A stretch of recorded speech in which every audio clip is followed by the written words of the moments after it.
If you tuned into the 2023 Super Bowl, you might have seen an interesting trailer for the upcoming movie Cocaine Bear. Did you know that that story is a true one? Only much less bloody.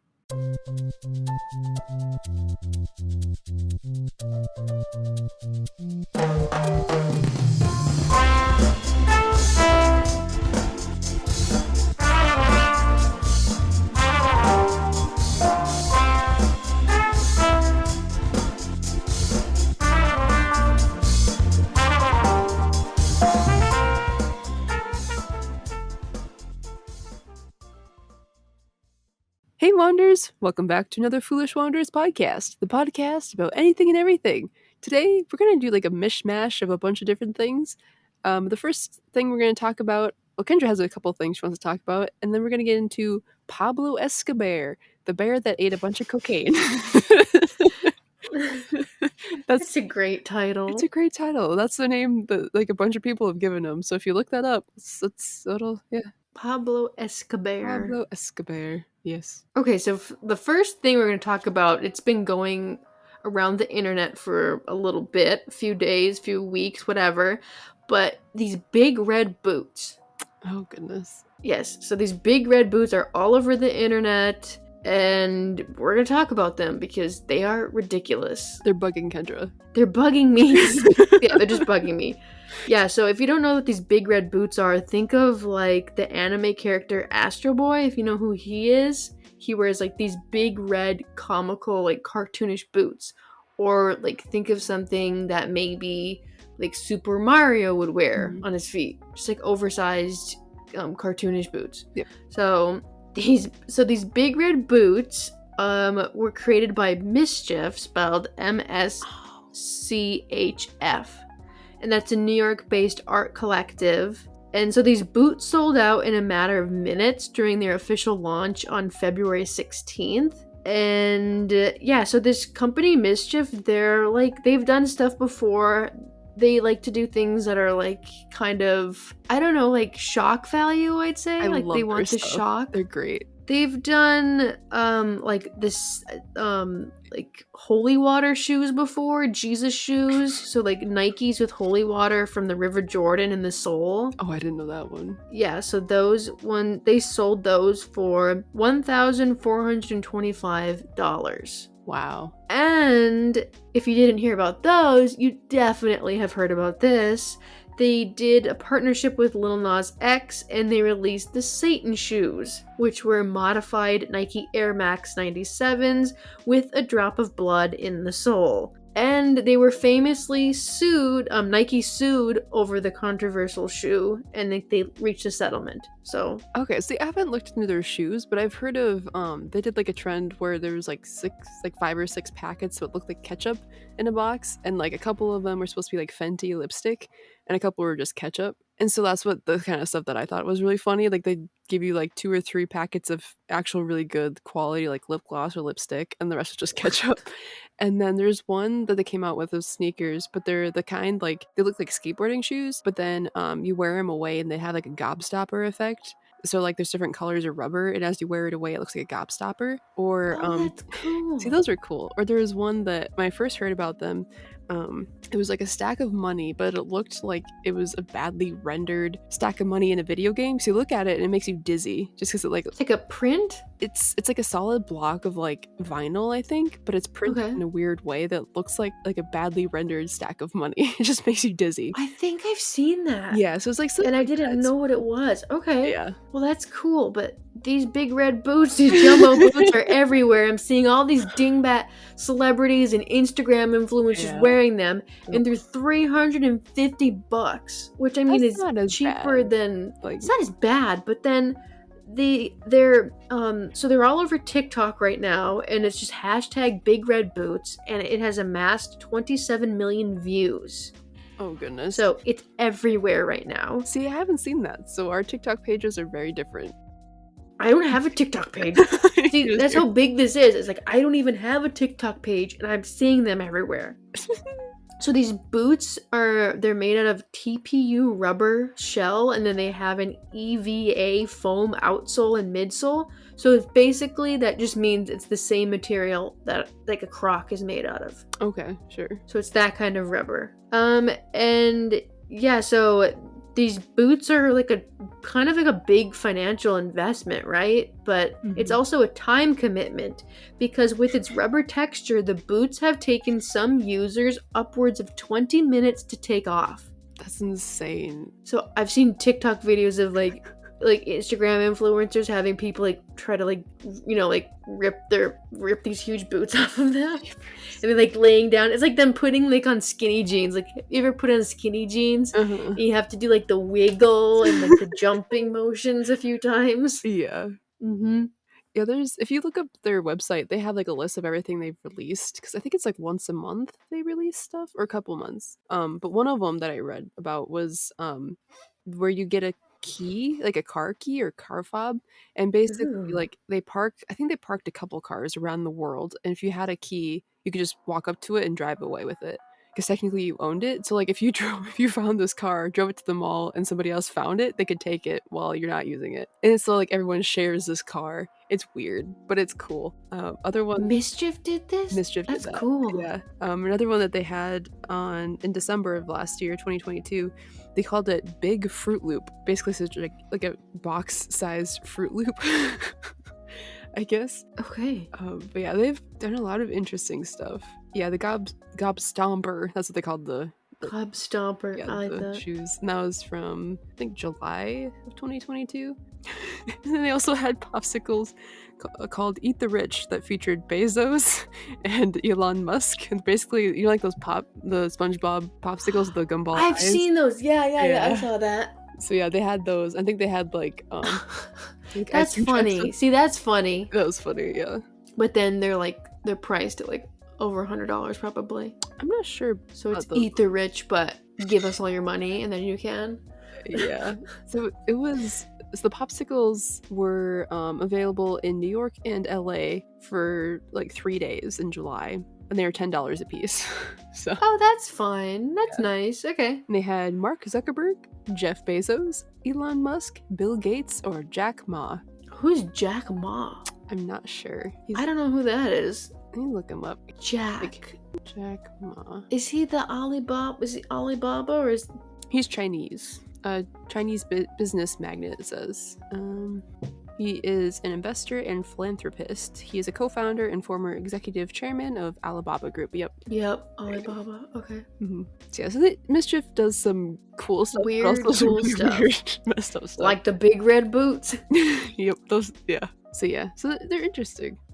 They're interesting. I just don't like this stupid big red boots. I think they made this to like make fun of people because they knew it was gonna be like Supreme. Like the company Supreme does that stupid put the stupid little Futura logo or Futura font that's in a red rectangle on anything. Like the Supreme brick was selling like for thousands of dollars online, like at eBay. People were buying it and trying to sell it. It reminds me They've of done blimps before, like little blow up cheap blimps. Yeah. Like Did you anything in the people will buy it. Yeah. Did you watch Phineas and Ferb growing up? I remember seeing a few episodes. Okay, because there's an episode where they're trying to sell toys, and one of them is brick, brick, brick, brick. It's fun. It's just playing with a brick. Yeah, So that's what Supreme. it makes me think of. Yeah. And Supreme probably saw that episode and they went, Brick. okay, yeah. Brick, brick. It's fun. Brick, brick, brick, brick. It's fun. Yeah. Yep. Supreme. Yeah, so I don't know. I think it's just funny seeing all these like celebrities with money. Like Diplo is wearing them. Diplo's weird anyways. Janelle Monáe, the singer. Even that WWE star Seth Rollins, like he was wearing these in the ring while he was, wrestling. Wouldn't that like affect your performance if you don't? I don't know. Weird. I don't know, but yeah, these big red boots, they're everywhere. And now, since that we talked about them, you're probably going to see them even more. Oh yes, as it does. That happens to me all the time. Like I'll talk to somebody or talk about somebody, like say something I haven't seen them in a while, and they'll pop up randomly. Yep. It's weird. Brick, brick, brick. It's fun. It's fun. All right. Pablo Escobar. Escobar! Escobar. Alrighty. So on September 11th in 1985, former American narcotics officer and Kentucky-based drug smuggler Andrew Thornton was transporting cocaine from Colombia to the U.S. After dropping off a shipment in Blairsville, Georgia, Thornton and his accomplice departed in an autopiloted Cessna 404 Titan. So a plane? Yes, it's a plane. It's a plane. I Autopilot always plane. like it when people like have the they'll be like, yes, an F whatever, Boeing Yeah. 7 foot, and I'm like, a plane? It's a plane. Yes. I just don't know. I don't know. Okay, Planes. fair, yeah. I know cars, but I don't Autopilot know planes. Okay. Planes. Didn't even know there was autopilot. I thought that was a fake thing. Wait, did you actually? Autopilot? Yes. Oh, no, it's a real thing. Up until I don't want to say, but I honestly thought it was fake. Okay. I mean, they don't I like. thought it was just like a thing like the pilots did, and they'd be like, it's on autopilot. You know, I mean, like, it's not like a little. What movie was it? There's a movie. It might have been Planes or Plane.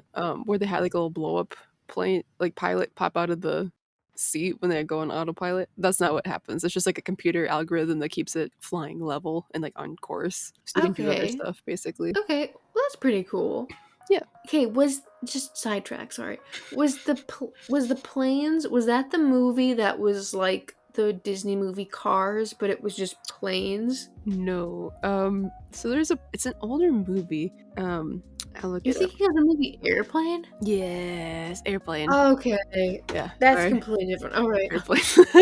I was gonna say, I Sorry. was like, you know what? I'm like, I think that's when Disney started to go downhill. Maybe Was that yeah. Planes movie? I don't remember that one. Because now they're just, I don't know, not my cup of tea. Okay. Whatever. We watched Deadpool and Deadpool 2 last night on Disney Plus. Like, Mickey Mouse was shaking his ass, and then it was just like Deadpool, you know, saying this and that and the other, and, you know, expletive, you know, eggplant all over the place. And I was like, this is on Disney Plus. Yeah, it's interesting. It's on Disney Plus. Sometimes I forget that Deadpool's part of Marvel, just because it's so different from everything else. Yeah, but like Disney bought it. Like Yeah, they they did. bought Marvel, Yep. and then they bought Deadpool, Deadpool. which was like something else, like an offshoot. But then they bought him, and now it's I don't know. It was crazy. Yeah, Disney's a whole other conundrum that we can go into later. It's different. Okay. So as the team was en route, they realized that the cargo was too heavy for the plane. They then decided to drop a load of 40 plastic containers full of cocaine into the wilderness before abandoning the plane above Knoxville, Tennessee. Thornton was instantly killed in the evacuation when his parachute failed to open, according to the FBI. See, don't you have like a backup parachute? Isn't there supposed to be like if your first parachute fails, there's supposed to be like the mini-me version that's supposed to like help you, yeah. Yeah. Maybe that one was stuck too. I don't know. Maybe someone sabotaged him or something. Okay. Who knows? So he died in this incident. Then on December 23rd, the Georgia Bureau of Investigation reported finding a 175-pound black bear that had passed away lying next to a duffel bag filled with cocaine.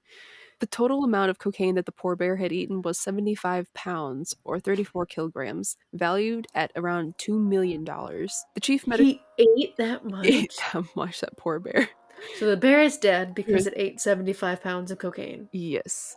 So the chief medical examiner from the Georgia State Crime Lab, Dr. Kenneth Alonzo, stated that the bear's stomach was, quote, literally packed to the brim with cocaine, though he estimated the bear had absorbed only 3 to 4 grams into his bloodstream at the time of its death. And I looked it up, and apparently for like a human about the same size, it only takes a gram to go kill us? Yeah, to go into overdose, yeah, to kill us. Is it because they have so much more fat layers, or like, is that a dumb thing to say? I don't know. I'll say it. Because I guess we don't really know, like... Why would it want to eat it? Marshmallows. I'm just kidding. I don't know. The poor thing was probably hungry. It was curious. Aww. And then, yeah. So it's really sad, actually. That's really sad. It was just packed to the gills of cocaine? Basically, yeah.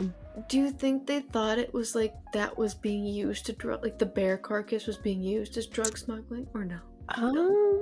Would I that didn't be find that. interesting though? Well, they've done that before. They've Like taxidermy? Like cocaine and oh yeah, they've taxidermy tried animals? stuff all the time. Like I'm pretty sure they've like tried to smuggle it like in turtle shells and stuff. Like stick it. I'm pretty sure they've done stuff like that. Like where they just use Whoa. animals or even people. They'll just like force you to swallow stuff and then go across the border. Yeah, I've seen way too many like medical TV shows where Yeah. somebody so and so comes into the ER and they're like, "My stomach hurts," Yeah, and no they open shit. it up and there's like, just like bags, Ziploc bags full of like, yeah. Yep, not Yep. good. But it'd be fun to do taxidermy animals. Yeah. So Dr. Alonso, not wanting to waste the body of the bear, had it taxidermied and gave it to the Chattahoochee River National Recreation Area. And at some point, the bear was misplaced. I'm not sure if it was in transport or like where it got lost. But it eventually emerged again in a pawn shop. And then the country singer Waylon Jennings bought it and eventually made its way to the Kentucky for Kentucky Fun Mall in Lexington, Kentucky, where it still remains today. It wears a fun hat. Waylon Jennings had it? Yeah, he Okay, bought it.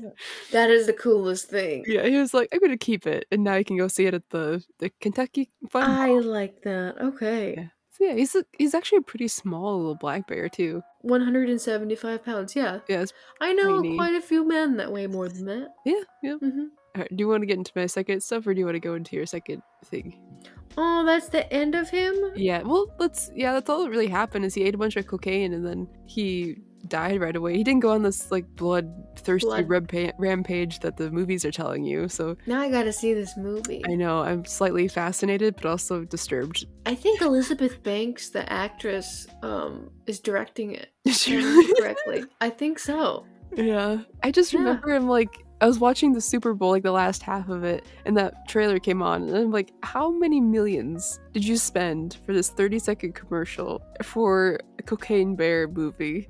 Hey, my dad told us about Cocaine Bear during like Christmas. Did he really? Yeah, he had seen it and he was like, we've seen this cool thing. Oh goodness, you have to tell him that's not a true. They say like based on true story, but basically the bear passed away right away. Right away, like his heart exploded. He couldn't take Yeah, it. yeah, literally, yeah. So that's I mean, basically he where the was truth able ends. to hold. But you did say like he was able to handle. Was it 3 to 4 grams? Yeah, and the so human body is only able to handle like a gram. well, so that also kind of depends. Like a normal human, I guess, is 1 gram, but then it depends like your tolerance for it. It can go up to 3. Yeah. So it's a balance, but yeah. So this poor bear he had 3 to 4 grams in his He bloodstream. was well, we have to assume that he was a cocaine virgin. So So he was balling. he was just.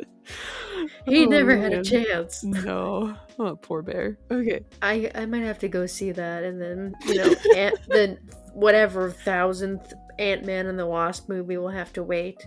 I want to see that one. I haven't seen a Marvel movie in a long time. I just watched. See, the issue is yesterday I watched the Ant-Man and the Wasp, Mm-hmm. and I was confused through most of it because Mr. Kendra was saying like, oh, it interplays with the Avengers and all these other ones like Civil War that happened. Yeah. Like, and I was like, I didn't see those. And if I did, I don't remember these little tidbits. Yeah, that's the thing right now. It's kind of frustrating because even the shows, you have to watch all the shows on like Disney Plus to get all this Yes. information. And I got so lost because I watched Loki and then I still haven't watched a couple of them. And it's just like, it's too much to keep up with. It's but that's how they get you. That's Yeah. like the thing. Exactly, yeah. That's the thing. Yeah. Because now I'm talking about it. Yep, exactly. Yeah. Yeah. All right, what's your second one? Okay, this one was funny. This was trending like 10 days ago, so like 2 weeks, whatever. But it's basically a criminal response to his own wanted post Oh, no. on Facebook. Okay. So this happened in Richland, Washington. So the Richland, Washington Police Department posted, Wanted Wednesday. See, I like it like, it's like Taco Tuesday, Fish Fry Friday, Throwback Wings Thursday. Wednesday, Wanted Wednesday on Facebook. Okay, I like So it. classy, Facebook.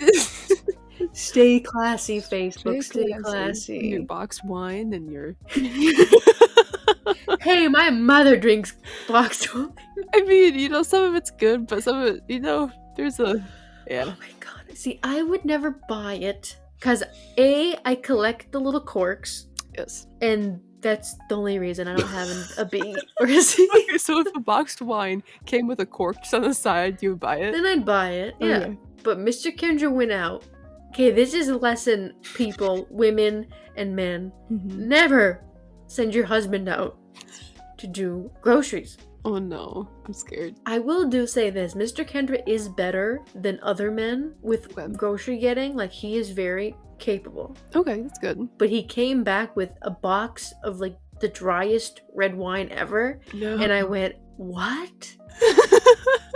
This wasn't on the list. And he went, I thought it could save us money. Oh. And it could. And it was nice. Mm-hmm. But, like, it is the driest, like, red. I don't drink that. Oh. So, like, it's going to save us money because I'm not going to drink it. But, no. On the back panel, it had, like, it pairs well with chocolate cake. Stargazing. I'm not kidding you. It had stargazing on it. Oh, as you're just, like, squinting from the bitterness. Just, oh, beautiful. Look at the or it's so constellations. It's so dry it makes you see stars. I don't know, like one of the so. Oh man. Yeah, box wine. Yep. Nice. Not the biggest fan yet, but I think you have to find the right one because I've seen some expensive ones too, like in the liquor store. Mm-hmm. There's some like higher priced ones, but and like it isn't. To anyone that's like, I don't buy it because it's like cheap and it's not as good. Like it is like more fresh. Okay. Like it is fresher technically than like a cork bottle, whatever. Yeah. Like the air, like it's keeping all the air out and it's more fresh than. So it is like So okay. Yeah. I don't know. To each their own. Mm-hmm. I don't know. Anyway, back to Wanted Wednesday from the Richmond, Washington Police Department. Okay. Anthony Akers, 38, is wanted by the Department of Corrections for failure to comply. If you have any information, please call, and then it lists their phone number. Mm-hmm. And then it has a beautiful picture of Anthony Akers. Okay? That was their first post. Okay. And then Anthony replied to that, and he said, calm down, I'm gonna turn myself in. Okay, I bet. And this, like, blew up, like, it got over 1,000 likes, and the thumbs up, and emojis, and whatever you have. Okay. And then the Richland Police Department replied to his reply, and they said, hey, Anthony, we haven't seen you yet.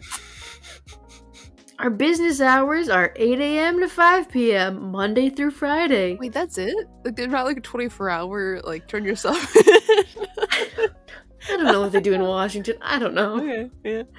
I like that they're end at 5. I know, it's like any crime after that, no, we'll get it tomorrow. I don't know if that's like their... I have no idea. It's totally 24 hours, whatever, like the police department is, but maybe for some reason they're like... I don't know, booking or whatever. Like their Airbnb for prison or jail ends at 5. I don't know. Okay. But so they say, of course, if you need a ride, you can call non-emergency. Then it lists their phone number, and we will pick you up. And that got quite the stir. Yeah, we'll pick you up with our flashing lights, and the little sound, give you a parade. And then we're gonna put some little handcuffs on you and read you your Miranda rights, and it's gonna be cute. Yeah, you get a fun friendship bracelet with the cop next door. Yeah. And then Anthony responds. He says, thank you. Tying up a couple loose ends since I will probably be in there for a month. Should be there in the next 48 hours. That's a big time span, sir. Yep. And then people were asking, they're like, has he turned himself in, Richland, Washington Police Department? And the Richland, Washington Police Department is having some fun, and they reply back and they say, he has not. And I don't know. Just people were just going off on this Anthony Akers saying like he's a man, he's a man's word is all he's got sometimes, and it seems like you don't keep your word. So, and then here we go. So that week passes. Anthony Akers has not turned himself in. Oh, good. And on Monday, Morose Monday, dear Anthony, is it us? Last Wednesday, we reached out to you as wanted. You replied and even said that you were going to turn yourself in. We waited, but you didn't show. After you stood us up, we reached out again, this time offering you a ride. You replied and said you needed 48 hours. The weekend came and went, and we are beginning to think you are not coming. Please call us anytime and we will come to you. I love the person in charge of this. This is fantastic. They should get a better job. Like, they should get Honestly. running like Arby's Twitter or something. Yeah, something like, yeah, that's fantastic. So, that was on Morose Monday that the Richland, Washington Police Department posted on Facebook. Oh my goodness. And Anthony Akers saw it, and he replied, Dear RPD, it's not you, it's me. I obviously have commitment issues. I apologize for standing you up, but let me make it up to you. I will be there no later than lunchtime tomorrow. I know you have no reason to believe me after what I did to you, but I promise that if I don't make it on my own by lunchtime tomorrow, I will call for a ride to assist me with my commitment issues. Thank you in advance to your response if you are patiently giving me another chance with us. I know I don't deserve it. P.S. You're beautiful. Aww. Kissy face.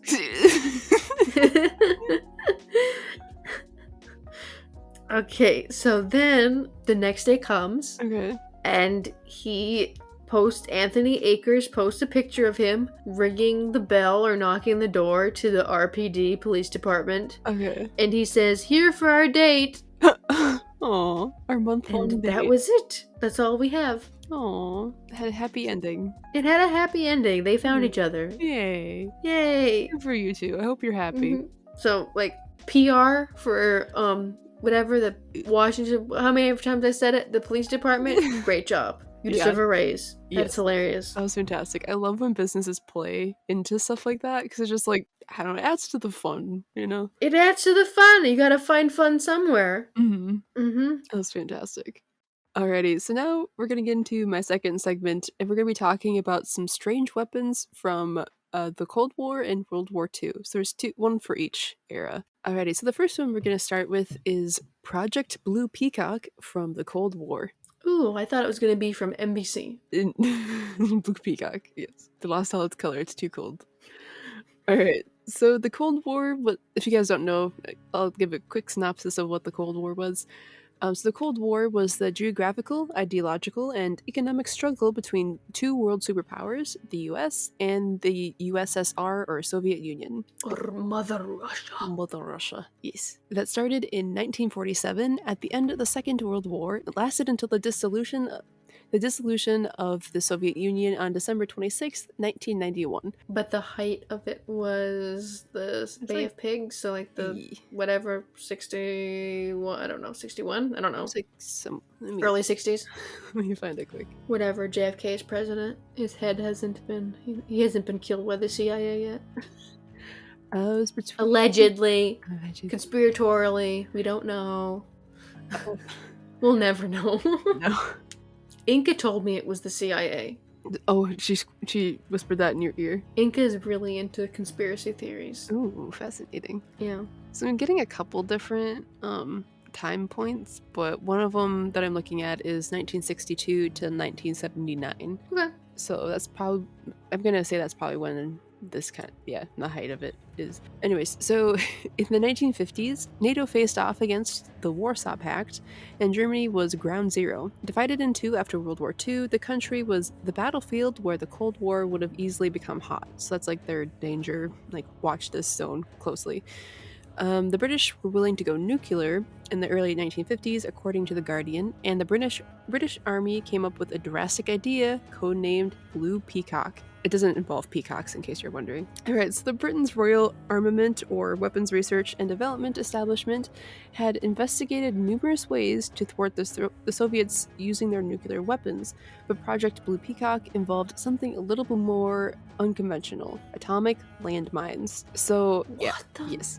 So the research department suggested burying the mines in the North German plain. If the Soviets ever crossed into the Western Territory, the British would simply just wait long enough for them to set up headquarters and supply depots, then detonate the bombs and blow them up.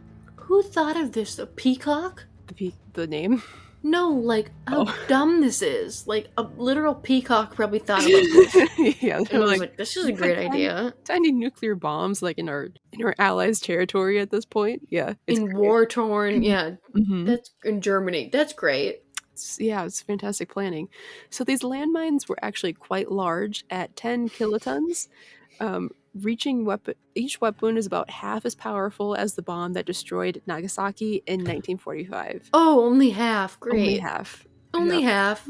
Yeah. A peacock came up with this. A peacock that works at the douchey British armament came up with this. Yep. And so these half powerful nuclear bombs would have left Oh my a god. crater larger than a football field in the ground upon exploding. And in the aftermath of their detonation, huge swaths of Europe would be blanketed in radioactive fallout. So, like, literally, they're just killing themselves, basically. Yes. It's not smart, and we'll see why this whole The plan failed. dumbest thing ever. Yeah, it's not great. So, in addition, Just oh my gosh, just think about how close like Europe, like countries are in Europe yep, compared to where we live in everything the would United be States. gone. Yeah. It's just nuts. Mm-hmm. That's like that's just an insane idea to me that it's just insane that they actually had funding Oh, yeah, and and we'll talk. probably like Yeah. tested this and like made prototypes and Oh, everything. we'll get into a little bit more of that.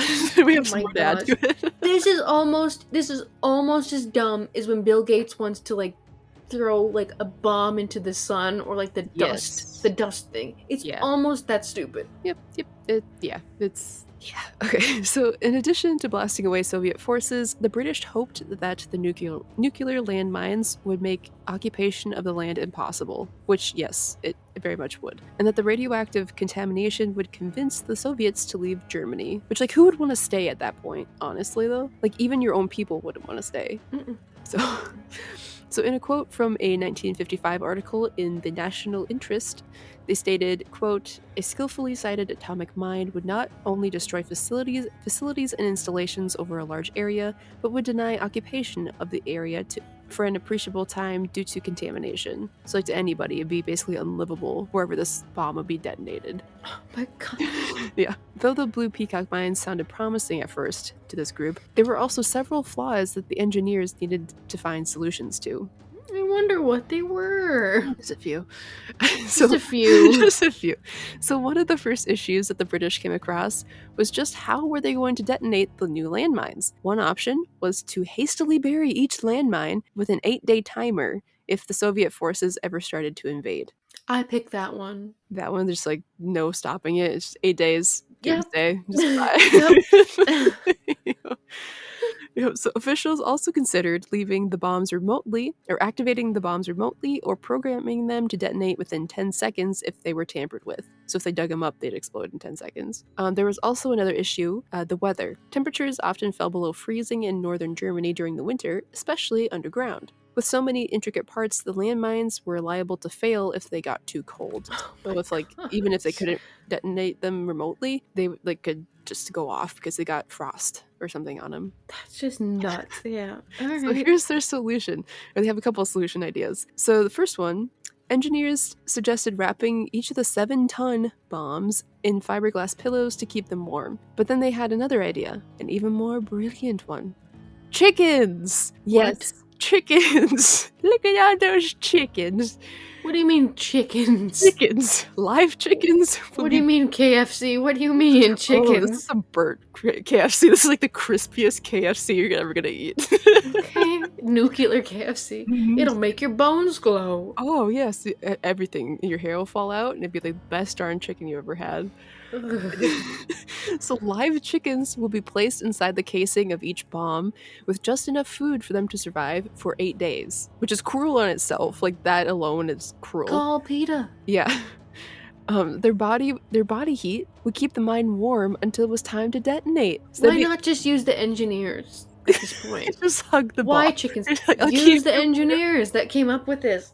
Because I read one thing is because, like, laying hens, like, are taught to lay one spot. It's like they wouldn't, Move. yeah, basically. Okay. So that was their thought. Can you believe that these people had this like a job It paid money. that was higher, like very prestigious, probably? Oh, yes. Though it sounds like it's not. There's a lot. I have to do another Chickens? chickens. I have to do another episode. There is more from like Nazi Germany that it's just the ideas are just like oh Oh my gosh, so Nazi bad. Germany scientists are crazy. They're insane. It's like awful, horrible, Oh, it is, but yeah. also there's a point of like it is hilarious Some of it, yeah, it's like that they so came that stupid. they thought like Oh this goodness. idea came in their brain and they were like, let's do this, we have the funding. Yep. Yeah, so we'll have to do Nuts. a different episode on those. So yeah, so they'd either be buried in the bombs with like food for 8 days, or and they would be killed once the bomb exploded if they Yeah, hadn't already starved to get to death, basically. So like great. they're dead either way, which is really sad. Hmm. So as outlandish as this idea sounds, engineers actually built 2 prototypes, and the British Army ordered 10 of the chicken weapons in 1957. Thankfully, 10? 10 of them. They ordered 10 of these bombs. I like that the option A was we're just gonna tuck this bomb in with a nice big old like Chicken. fluffy blanket of fiberglass, keep it nice and cozy wozy, or we're gonna murder all these chickens. Yeah. Strap these chickens to this bomb. Why did anyone think the blanket was gonna work? I don't know. Maybe they didn't think it'd be warm enough, but like one chicken's body heat isn't gonna keep a whole bomb warm. I'm concerned. Are these chickens that hot? Like, Ooh, they're spicy chickens. are these chickens like that much, like that warm? Spicy chicken nuggets. Yeah. I Jeez don't know. Louise. So thankfully, the innovative design would never be put to actual use. So yeah, they never actually they had them built, but like they didn't actually bury them. And, yeah. Just wait till you hear how the Teslas run. Oh goodness, there's little mice running in the engine. There's mice strapped to the battery. That'd be funny. Okay. So the British worked on Project Blue Peacock for 4 years before finally closing the project. And then in 1958, the Ministry of Defense canceled the, quote, politically flawed project, citing concerns about radioactive fallout and the destruction of their allies' territory. Like, yeah, no shit. No shit. Yeah. No shit. And then in a quote from the researcher Leslie Wright to the New Scientist, he said, quote, "It may look bizarre now, but this weapon was a product of its time. It was a response What? it was a response to the perceived threat of overwhelming Soviet superiority in conventional weapons." I was gonna say, I was like, I don't think sobriety was No. involved in any of this decision. No. They're on some stuff. They're on something. And then, okay, this is also funny. So even after the plan was scrapped, Blue Peacock remained a secret for decades. In fact, it wasn't until 2004 that the project was declassified. Yeah, because they didn't want to become the laughing stock, because I'm sure Yeah. all these engineers had died by then Oh, or surely something. most of them, yeah. Yeah, so they didn't want to be like, a joke. Well, the funny thing is, the information was released on April 1st of 2004. April Fool's Day. That's smart. That was a good PR person that did that, or whatever. Well, so prompting many to ponder if it was some bizarre Fool's Day joke. Yep. However, some were actually convinced that Blue Peacock was an elaborate hoax, that Tom O'Leary, the head of education at the National Archives, had to release a statement saying, quote, "It does seem like an April Fool's, but it most certainly is not. The civil service does not do jokes. So yes, we'll kill chickens." It sounds like and Katrina, doesn't this sound like an idea that I would come up with? When you're like, Because I don't like birds. Yes. That's true, yeah. So it sounds like something I would do, like to have a vendetta. So I have a vendetta against birds. Yeah. So it sounds like something I would do. Be like, we have this bomb, and then I'm gonna wrap all these birds that I don't like around them. Yep, just chicken. They're like, why? I'm like, the body heat. That might have been what it was. People were just like, Yeah. I really hate chickens. Yeah. Let's kill them. Yeah, someone that was traumatized by chickens as a child. Yep. Oh man. Alright, should we go to the second one that I have? And the last one? Yes. Alright, so the second one I have, and the last one for today, is the Panjandrum from World War II. The Panjandrum. So it's Sounds like a Wiggle song. It does. It's the Panjandrum. Panjandrum. Yeah. So An instrument? no. Oh, we'll get Okay. into it. So it does sound like one though. So during World War II, the Allies experimented with new weapons. one invention never made it past prototype stage, and for very good reason. The Panjandrum, a spinning wheel propelled by rockets. As it turned out, it was very dangerous, even for war. Cool. So the thought of it's cool, but we'll get into why it's really not great. So far, without knowing anything, or I'm Mhm. thinking a pirate's wheel, like a ship wheel, Oh. and it is spinning, and there are like comical like rockets from like Mario Kart, like the black one, like Oh, flying that's fair. out. Yeah. Yeah. No, this is more like think spool of like the industrial wire comes on. Hmm. Yeah, think that. Most Okay, yeah. not as fun, Not not as as fun. whimsical, but No. okay. So the Panjandrum was designed to reach speeds of 60 miles per hour and smash through 10-foot walls of concrete. Awesome. The thought of it is really cool.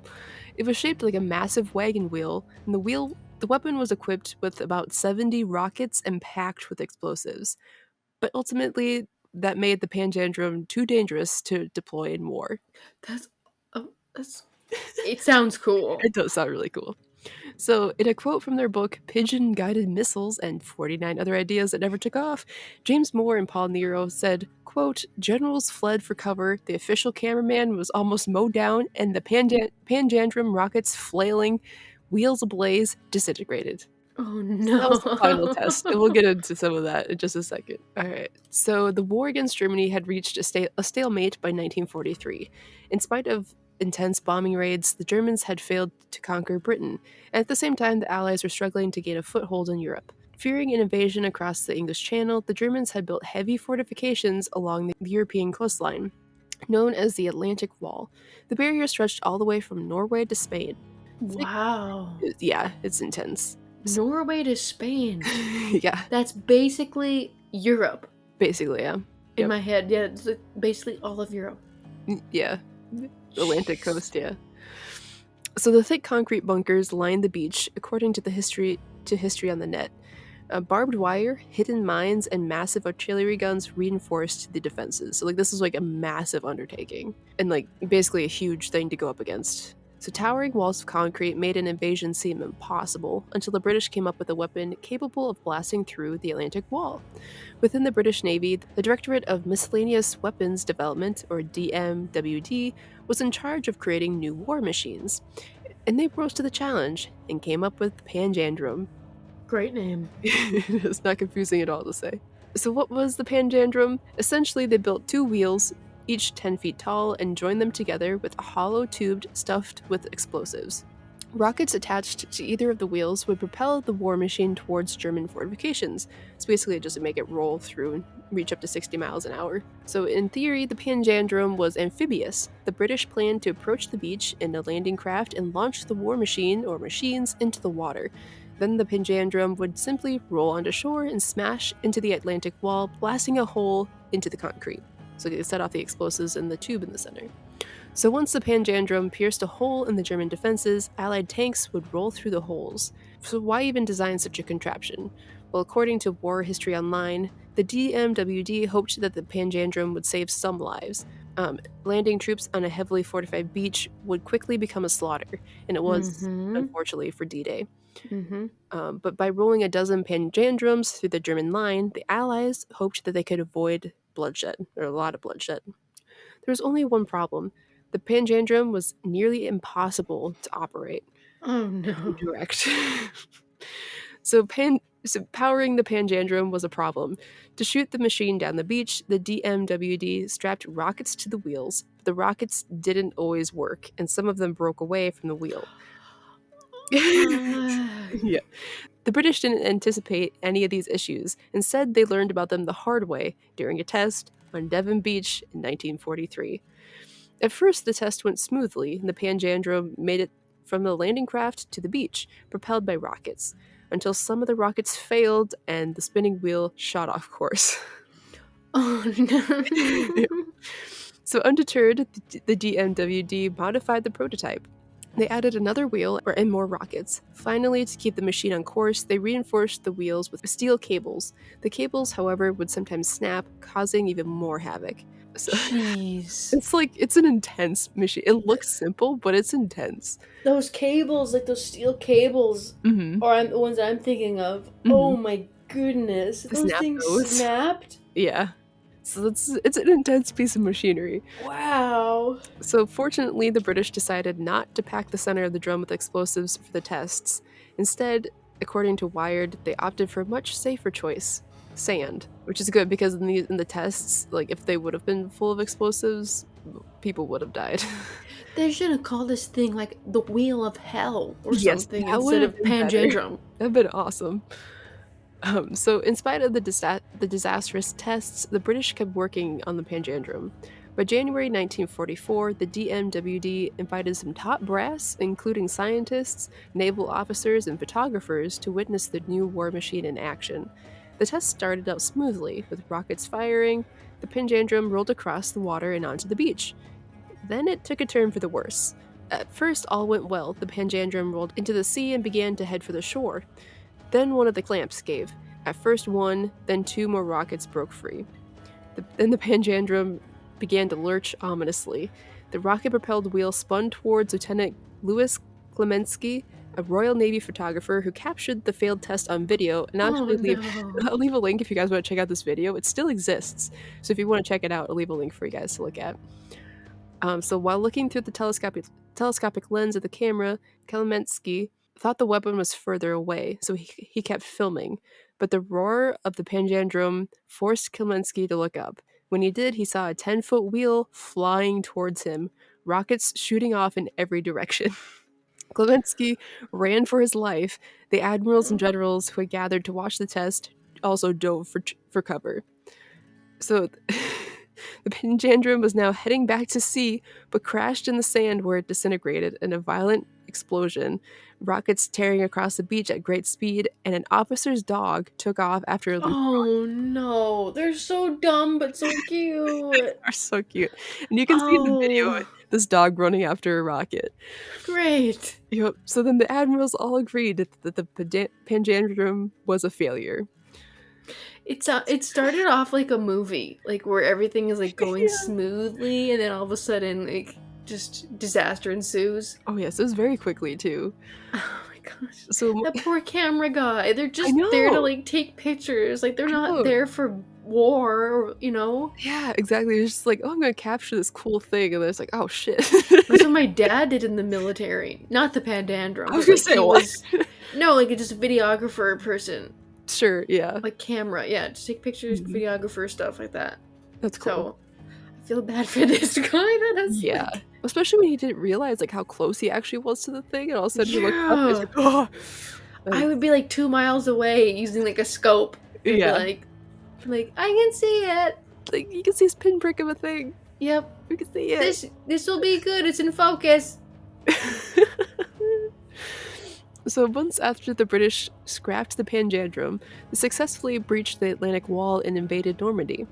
On D-Day, June 6, 1944, over 160,000 Allied troops stormed the beaches of Normandy. Quote, "We will accept nothing less than a full victory," declared General Dwight D. Eisenhower in an issued order. So as feared, the daring invasion came at a very high price. The Allies suffered over 9,000 casualties. Yet D-Day ultimately succeeded. One of the largest invasions in history worked. But without the Panjandrum, maybe for the best, more lives probably have been saved from these flying rockets and misled giant 10-foot wheels. Yeah, but like that just reminds me of like the first, I don't know, like 12 minutes. It feels like forever with the first few minutes of Saving Private Ryan, which is like it begins with the invade like D-Day, like Oh, the sure. invasion of Normandy. Mhm. Oh my goodness, is that like the most like stressful, like anxiety ridden, like just heartbreaking like few minutes of a movie I've ever seen in my life. It is, It yeah. is I feel like, I mean I wasn't there, but like I feel like it's probably pretty accurate Yeah, well, cuz then they also called it the meat grinder, and that just, like, always gives me shivers, like, that's the most, like, cruel thing just to think about how many people lost their lives. yeah. And I'm pretty sure my dad I think it's my great-great-grandpa, he was sent over there, and I'm pretty he was on one of those ships, I'm pretty sure. And so he made it, but yeah, just It's like you rather be like how many waves that they of people they sent over. Like you definitely yeah. wanted to be in the later waves where you Oh, actually might yeah. have a chance. Yeah, 'cause Because it's yeah. just like it's a game of inches. So it's the first wave, everyone's dead Mhm. basically right away. As soon as you get off the ship, you might have gotten like a little bit of like inches or whatever feet up the beach, but Mhm. like and then the more waves of people they send, Yeah. the farther they're able to get up the it's just yeah no it's just it's yeah Well, the thing too, I don't remember what movie it was, but there was one where they, like, showed how the ships were, and it was just a giant metal wall that would all of a sudden drop, and you'd see the probably beach. Saving Private Ryan. Probably okay, yeah. Yeah, But it's just oh, I yeah, can't because like that imagine. beginning of the movie they show them like in those I don't even know, it's like a boat sort of but not really, Mhm. and then Yeah. like people are like throwing up and like peeing themselves because they're so scared of what's gonna happen to them, and Oh, then yeah. I don't Okay. know, all like creepy and crazy and like Intense. intense, yeah, just it would have been, but like, it would have kind of been cool to have like the Panjandrum, like in Saving Private Ryan. That would've been yeah, that would've been interesting, and to see if they would've gotten nailed down, just, like, how many people it could have saved using those machines instead of Yeah, if it's gonna fly rockets everywhere, even at your men, you don't wanna use it. you don't want to use it. No. Alright, so some resources I used for this episode were the NY Times or NewYorkTimes.com, Wikipedia, and allthat'sinteresting.com. All right, Wanderers, thank you so much for listening to another Foolish Wanderers podcast. If you have any suggestions for any future episodes, please feel free to email us at fwplisteners@gmail.com. And as always, new episodes of the FWP are released weekly from wherever you get your podcast from, including this place that you're listening to right now. And if you'd like to help support us, the best way, obviously, is by listening, which you just did. So thank you. But if you'd like to do a little bit more, we'd really appreciate it if you would consider leaving us a 5-star review. It helps us get into the algorithms and helps us build our show. Yes. All right, Wanderers, thank you so much for listening. We'll see you guys next time.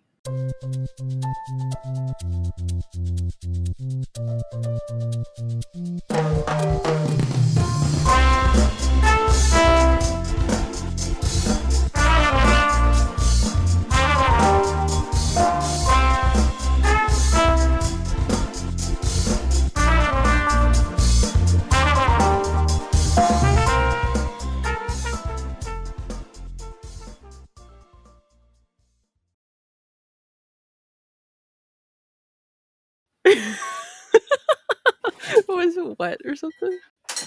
No, her paws just are gross and smell like Fritos.